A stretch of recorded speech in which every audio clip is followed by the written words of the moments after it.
भगवान ने दासी पुत्र को भी सम्मान दिया। आहा, क्या कहना, धन्य है हमारे ठाकुर जी का स्वभाव। दासी पुत्र को भी भगवान ने सम्मान दिया।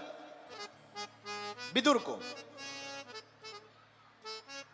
एक बार दुर्योधन ने भला बुरा कह दिया। धृतराष्ट्र को समझा रहे थे, विदुर जी कहां पड़े हो आप, पुत्र मोह में अंधे हो गए हो, मान जाओ।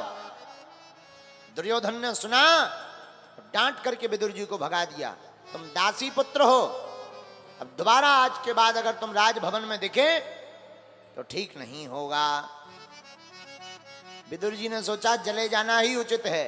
आहा, विदुर जी महाराज संपूर्ण धनुष बाण को त्याग करके और कौरवों को छोड़ करके चले गए, अपनी पत्नी मृदुला को लेकर के दूर जाकर नगर के बाहर एक झोपड़ी बनाकर रहने लगे। आंखों में आंसू भरे, पति और पत्नी दोनों प्रेम पूर्वक रहते विदुर जी। आहा, दोनों में बड़ा प्रेम भगवान के प्रति। और धन्य है ठाकुर भी, हमारे कन्हैया भी दासी पुत्र का मान बढ़ाते हैं। एक बार भगवान संधि कराने के लिए जब नगर में आए तो दुर्योधन ने भव्य स्वागत किया, दिखावा करने के लिए।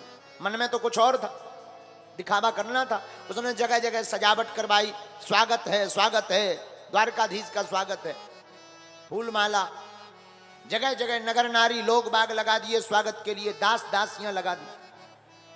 विदुर जी और विदुरानी दोनों बैठी हुई थी। विदुरानी से विदुर जी बात कर रहे थे, देवी तुम्हें पता है अपने द्वारकाधीश आ रहे हैं।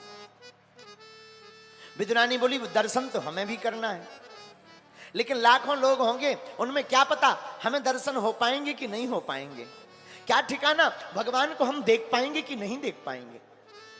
विदुर जी ने कहा देवी आंखों में तुम आंसू को मत भरो, रो मत, फिर भी हम लोग दर्शन करने जाएंगे, लाखों लोग रहें तो क्या हुआ। पत्नी ने कहा महाराज अगर दर्शन नहीं होंगे तो जाना क्या मतलब का,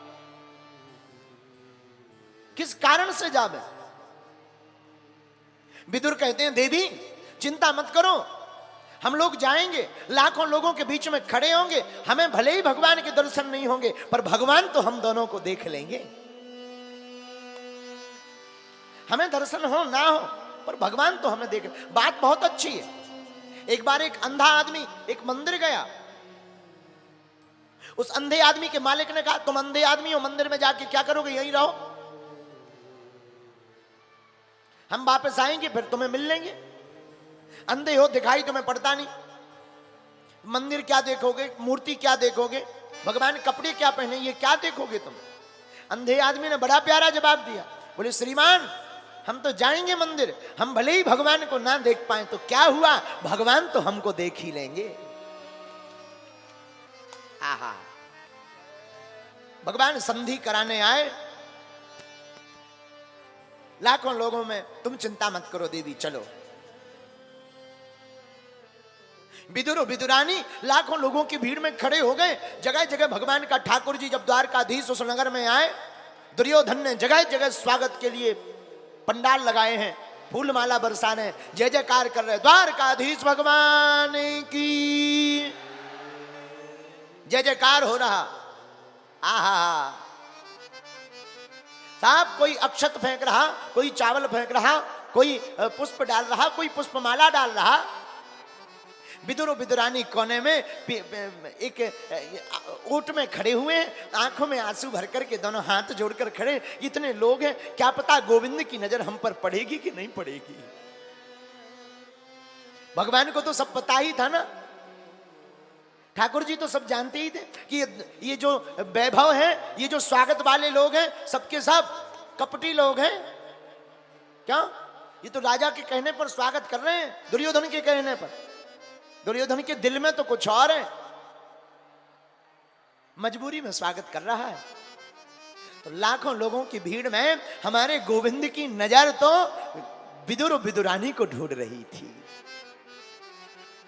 आहा, लाखों लोगों में जब एक कोने में विदुर विदुरानी को खड़ा देखा, हमारी गोविंद की नजर पड़ी, हाथ हिला के कहा काका जी राम राम, हम आएंगे। आहा, विदुरानी देखो देखो देखो देखो, हमें ठाकुर जी ने देखा। अरे विदुरानी देखो, हमें कन्हैया ने देख लिया है।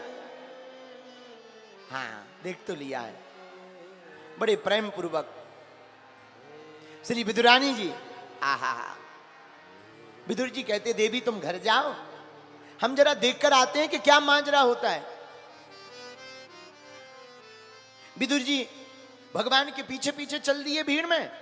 विदुरानी अपने घर आकर झोपड़ी में बैठ गई।